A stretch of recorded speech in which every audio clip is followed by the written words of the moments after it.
తెలంగాణ సచివాలయంలో junior doctors మాట్లాడుతున్నారు. Live లో చూద్దాం.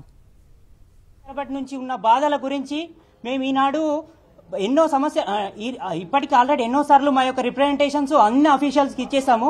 కానీ ఏ ఒక్కమైనటువంటి రెస్పాన్స్ రాకపోయేసరికి మేము మా యొక్క డిమాండ్స్ అన్నింటినీ తెలుపుతూ ఒక స్ట్రైక్ దిగాలని అనుకున్నాము. దీని పరంగానే నిన్న health secretary madam doctor Christina madam నిన్న చర్చలకు పిలవడం జరిగింది. ఆ చర్చలు జరిగిన తర్వాత మళ్ళీ ఈరోజు హెల్త్ మినిస్టర్ సార్ చర్చలకు పిలవడం జరిగింది. దాని పరంగానే వెళ్ళాము.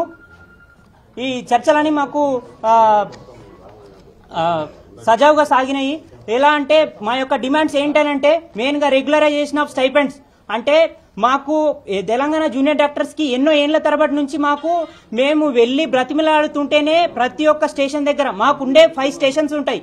అన్ని స్టేషన్స్ దగ్గర మా యొక్క స్టైపెండ్ బిల్స్ ని ముందుకు జరపండి అని ఎవ్రీ మంత్ మేము వెళ్లి బ్రతిమిలాడుతుంటేనే మాకు 4 నెలలకు ఒకసారి స్టైపెండ్స్ అనేవి క్రెడిట్ అవుతున్నాయి. కానీ ఇప్పుడు మేము అంటే దాని గురించే మేము ఎన్నో రిప్రజెంటేషన్స్ ఇచ్చినా కానీ అవ్వలేదు. కాబట్టి మేము వెళితే సార్ దానికి మంచిగా రెస్పాండ్ అయ్యాడు. దాంట్లో ఏంటంటే ఇప్పటి నుంచి ఈ రోజు నుంచి మేము నెక్స్ట్ మంత్ నుంచి పక్కా ఎవ్రీ మంత్ 15 లోపు మీకు స్టైపెండ్స్ పడిపోతాయని చెప్పేసి అష్యూరెన్స్ ఇచ్చాడు. దానికి మేము చాలా హ్యాపీ ఫీల్ అవుతున్నాము. అండ్ ఇంకోటి నెక్స్ట్ యొక్క డిమాండ్ ఏంటి అంటే adequate hostel facilities.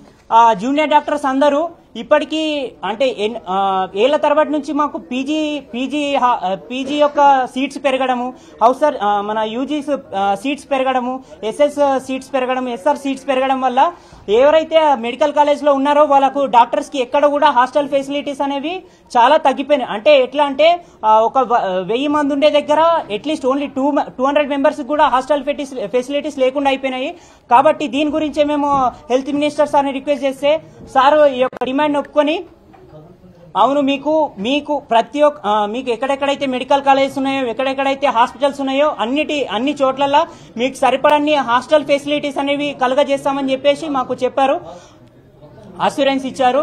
And next thing new building for Osmania general hospital. Telangana ప్రజల కోరిక.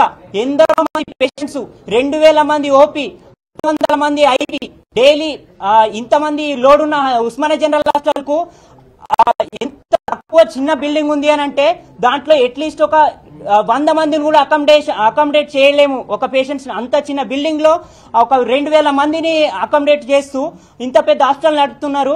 అది చాలా పేషెంట్ల యొక్క హెల్త్ కి చాలా ఎఫెక్ట్ అవుతుంది. ఎన్నో ప్రజల ప్రాణాలు ముప్పులో పడుతున్నాయని చెప్పేసి మేము ఎన్నో ఏళ్ల నుంచి దీని గురించి ఫైట్ చేయడం జరిగింది. కానీ ఇప్పటి వరకు ఆ యొక్క సమస్య కోర్టులోనే కొనసాగుతుంది. దాని గురించే మేము హెల్త్ మినిస్టర్ సార్ని వెళ్ళి కలవడం జరిగింది. సార్ దీనికి పాజిటివ్ గా రెస్పాండ్ అయ్యి నేను ఏదైనా చేసి తెలంగాణ ప్రజలకు మంచి కలుగజేస్తాను, తెలంగాణ ప్రజలకు ఒక మంచి ఉస్మానియా హాస్పిటల్ ఇస్తాను అని చెప్పేసి 2 నెలల్లో నేను వచ్చి మీ దగ్గర శంకుస్థాపన చేస్తాను ఉస్మానియా జనరల్ హాస్పిటల్ అని చెప్పేసి వ్యక్తం చేశారు. దీనికి మేము ఈ అష్యూరెన్స్ ఇచ్చినందుకు మేము ఆనందం వ్యక్తం చేస్తున్నాము. మళ్ళీ ఏదైతే ఫారెన్ మెడికల్ గ్రాడ్యుయేట్స్ అంటారు, అంటే వేరే కంట్రీస్లలో ఎంబీబీఎస్ చేసి ఇక్కడికి వచ్చి ఇంటర్న్షిప్ చేయాల్సింది ఉంటుంది.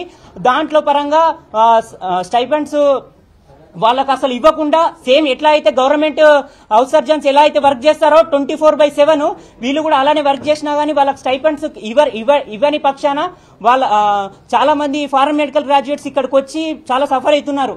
దానివల్ల దీని విషయమై మళ్ళీ మేము హెల్త్ మినిస్టర్ సార్ని డిమాండ్ చేస్తే సారు ఓకే మేము దీని గురించి డిస్కస్ చేసి దీని యొక్క తదుపరి చర్యను తీసుకుంటామని చెప్పేసి అన్నారు. ఆనందనీయమే ఇది కూడా.